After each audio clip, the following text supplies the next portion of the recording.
স্বাগতম সবাইকে।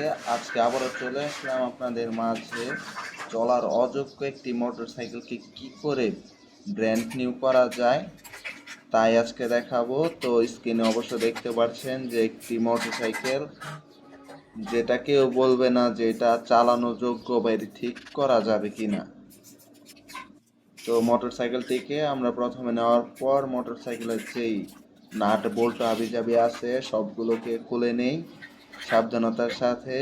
খুলে নেওয়ার পর আমাদের প্রথম কাজ হলো ইঞ্জিন সাইডের যে টাঙ্কিটা, তেলের টাঙ্কিটা আছে ওটাকে প্রথমে নেই। নেওয়ার পর কিছু কেমিক্যাল দেই, কেমিক্যালটি দেওয়ার পর আমরা ব্রাশের সাহায্যে ওটাকে একটু ঘষে নেই। ঘষে নেওয়ার পর আমরা আবারও একটু কেমিক্যাল ছিটিয়ে আমাদের যে পুরানো রংটা আছে, জং ধরা রংটা আছে, সেই রংটাকে উঠিয়ে নেই। তেলের টাঙ্কিতে কিছু ট্যাপ হয়েছে, সেই ট্যাপগুলোকে ঠিক করে নেই।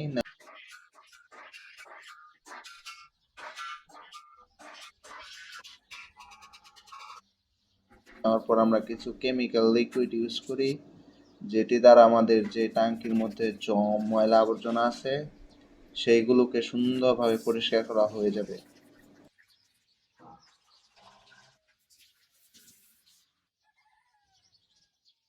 তারপর আমরা কিছু পুটিং নেই রং করার জন্য। পুটিংটি নেওয়ার পর আমরা রং করা শুরু করি। রং করার পর আমরা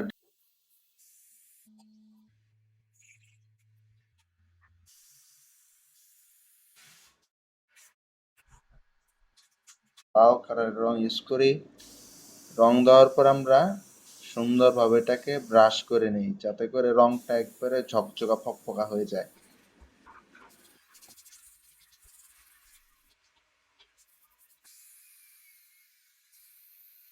তো আমাদের টাঙ্কির কাজ শেষ। এখন আমরা ইঞ্জিনটিকে নেই, ইঞ্জিনটিকে একটু ফায়ার করে দেখি ঠিক আছে নাকি। ও বাবা, আগুন কি জ্বলে উঠেছে।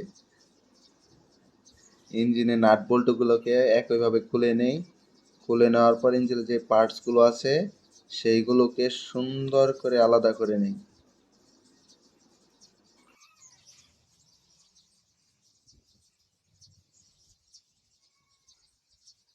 আলাদা করে নেওয়ার পর আমরা কিছু কেমিক্যালের মধ্যে আমাদের যে পার্টসগুলো আছে তার জং ছড়ানোর জন্য সেই কেমিক্যাল যুক্ত বক্সটির মধ্যে আমরা কিছুক্ষণ ভিজিয়ে রাখি। তো ভিজিয়ে রাখা হয়ে গেছে কেমিক্যাল দ্বারা। তো এখন আমাদের রং করার পালা। তো আমরা আবারও সেই একইভাবে রং করতে থাকি। সুন্দরভাবে রং করা শেষ। একে একে আমরা কেমিক্যাল যুক্ত যে পার্টসগুলো রাখছিলাম সেইগুলোকে উঠা নেওয়ার পর সুন্দর করে পরিষ্কার করে নেই এবং সব দিকে সুন্দরভাবে রং করে নেই।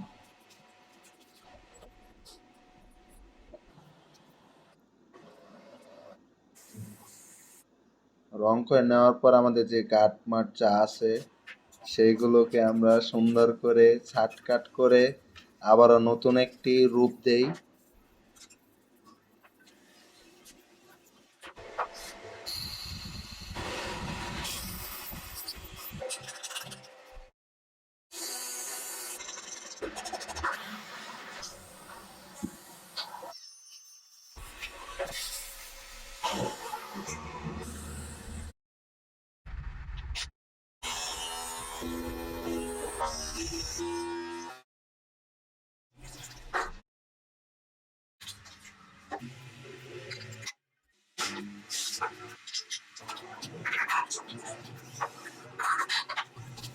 তো রূপ দেওয়ার পর দেখেন আমরা ইঞ্জিনটিকে আবারও পুনরায় কিন্তু আমাদের যে ইঞ্জিনটা আছে সেই ইঞ্জিনটার মধ্যে যে পার্টসগুলো আমরা খুলে রেখে পরিষ্কার করেছিলাম সেইগুলোকে একে একে সুন্দর করে সাবধানতার সাথে সেট করে নেই।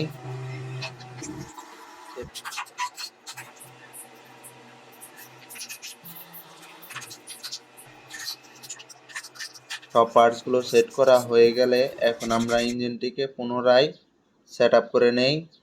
সেট আপ করে শেষে আমাদের যেই চাকার পিছন সাইডটি আছে সেটিকেও খুলে নেই। খুলে যেই হুন্ডারের বডির যেই পার্টসগুলো আছে সেইগুলোকে একে একে সুন্দর করে আলাদা করে নেই।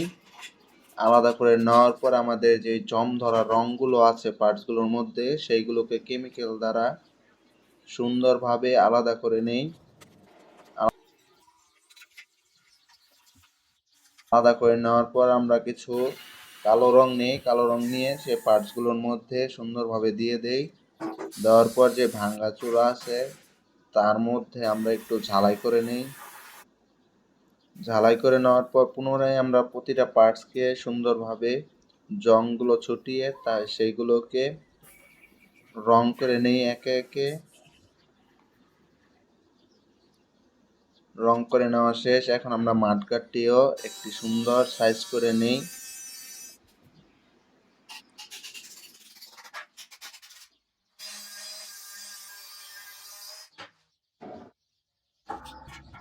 মাঠগাটটিকে আমরা পুনরায় ঠিক করার জন্য সেটিকে কেটে আবার নতুন করে রং করে দিচ্ছি।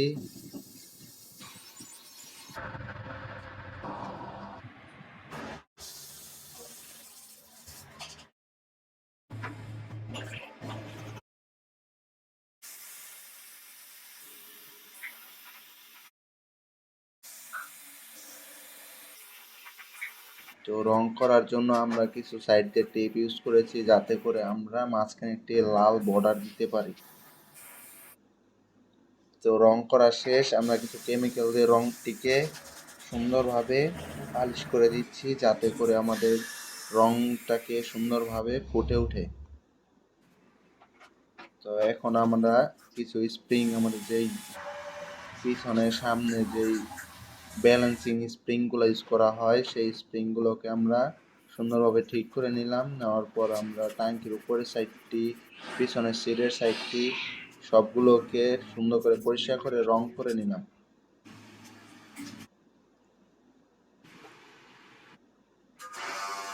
তো একে একে আমরা সব পার্টসগুলোকে সুন্দরভাবে রং করে সুন্দরভাবে ঠিক জায়গা মতো সেট করে দিচ্ছি। যেখানে নতুন লাগার দরকার, মানে একবারে চলে না, সেইখানে আমরা নতুন পার্টস অ্যাড করছি। তাছাড়া বাকি যেই পুরাতন পার্টসগুলো আছে সেগুলো দিয়েই কিন্তু আমরা হুন্ডাটিকে আবার নতুন করে মেরামত করছি।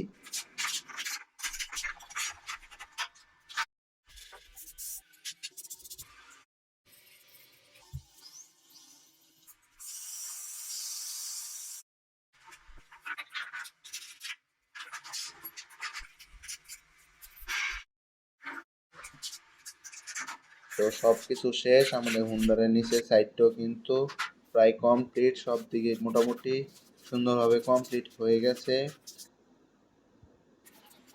তো এখন আমরা আমাদের যেই হুন্ডার সিট কভার, তার এইগুলোকে আমরা নতুন করে আবার বাইরে থেকে ক্রয় করে সেগুলোকে কিন্তু আবার হুন্ডারটির মধ্যে যুক্ত করে নিচ্ছি। সব কিছু আবার নতুন করে একে একে হুন্ডারটির মধ্যে যুক্ত করা শেষ। তো দেখতে পাচ্ছেন স্ক্রিনে যে আমরা পুরাতন যেই নষ্ট গাড়িটাকে প্রথমে দেখেছিলাম সেটির অবস্থা কেমন, আর এখন দেখেন ঠিক করার পর গাড়িটির অবস্থা কেমন। কেউ বলতেই পারবে না যে এটি এতদিন পরে চলার অযোগ্য একটি গাড়ি ছিল, যেটি এখন পুরো ব্র্যান্ড নিউ হয়ে গেছে। তো আমরা একটু টায়াল দিলাম, দেখলাম সবকিছু ঠিকই আছে, বাবা ভালোই হয়েছে। ধন্যবাদ সবাইকে।